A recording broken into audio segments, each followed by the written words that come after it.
Hi Ajril, the older I get, the more I realize how special Indonesia really is. It is not just for wildlife; it's for people from over the world, the dream of visit. Absolutely, Fahri. And what amazes me the most is that even though we were born here, there's still so much we haven't explored. I feel like every time I visit a new place, I discover a different side of Indonesia. Yeah, like the time I visited Bali. I thought I know where to expect the beach, tourist, souvenir, but once I stayed in about for 5 days, completely changed me till I remember waking up really by hearing nothing but good water flowing from the temple. And the oxygen will bring in was visible in a way I had never experienced before. I had the same feeling. When I was in Ubud, I joined a local cooking class and ended up spending half a day with a Balinese family. We made satay lilit, mawar, and sambal mata from scratch. It wasn't just about the food. They shared stories, beliefs, and life values. That kind of connection is something I always remember.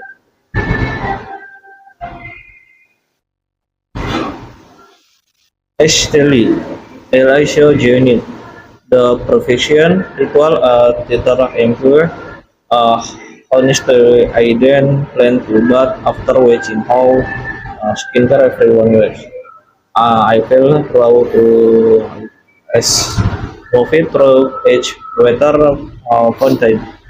I felt I was washing away more than just physical their stress, worry, that with all of I. It's amazing how places like that can make us feel more connected to ourselves. After Bali, I wanted something different, so I went to Lombok. It was less crowded, and the energy was lower, more grounded. I stayed near Senggigi and took a small boat to Gili Trawangan. Uh, the gears. I remember baking around the gear the later afternoon. The sun was setting and everything looked golden. I stopped to buy grilled corn with sambal from a small cart and just sat near the beach, watching the horizon. Time felt slower day in the best way possible. Same. I went snorkeling the next day and saw a huge sea turtle just swimming beside me, peacefully. I couldn't believe it at first. And at night, we had dinner under the stars, listening to the local band playing acoustic songs. It feels like a movie scene. After that sea and sand, I craved something colder. So I fell to Yogyakarta. I still remember how weather Borobudur felt at dawn. As the sun began to reset behind the mountains, like he took to the temple and everything turned cold. Everyone stood still, almost like we were in the spirit world beyond time. I visited Borobudur too, but what I really enjoyed in Jogja was joining a ballet class in a small village. The lady who taught me was in her 70s and had been doing batik since she was a child. She taught me stories about each pattern, but I mean how it was used in ceremonies, weddings, even funerals. It made me realize how art and culture are deeply connected here. It's so true. I also tried local dishes like gudeg, sate kautak, bakpia, all delicious. One evening I watched the Ramayana build at Prambanan. The dancer performed under the star with a temple in the background. It was like stepping into a living legend. After Jogja, I went to Malang in Batu. I visited apple orchards and tried making my own apple cider. The air was fresh, and the people are really friendly. I also visited Museum Angkor and felt like I was walking through different parts of the world. Just a few hours.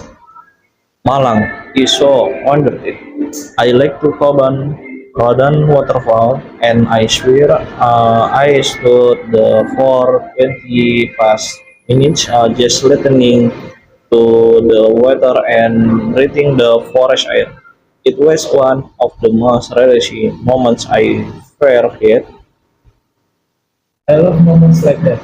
After Malang, I spent a weekend in Bandung. I camped in Lembang and sat around a bonfire at night with hot bandrek and stories. In the morning, I hiked to Tebing Karaton. The view over the valley covered in morning mist was breathtaking. I love Bandung for its mix of modern and traditional vibes.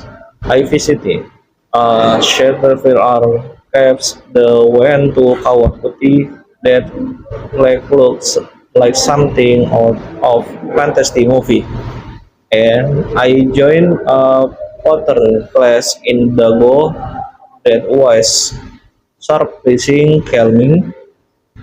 I've always wanted to do that.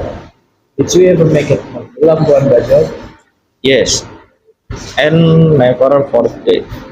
I I love the 3 day boat tour across the island, Padar Island, at the most stunning view I've never seen. Pink Beach was really pink, and on Komodo Island, I was the famous dragons. At night, we don't sleep on deck and watch the stars. No noise, no phone, just nature. That sounds like paradise. I've always dreamed of visiting Raja Ampat. They say it has the richest marine life on the planet. Just imagine diving in those waters, surrounded by fish, corals, and peace. It's definitely on my list too.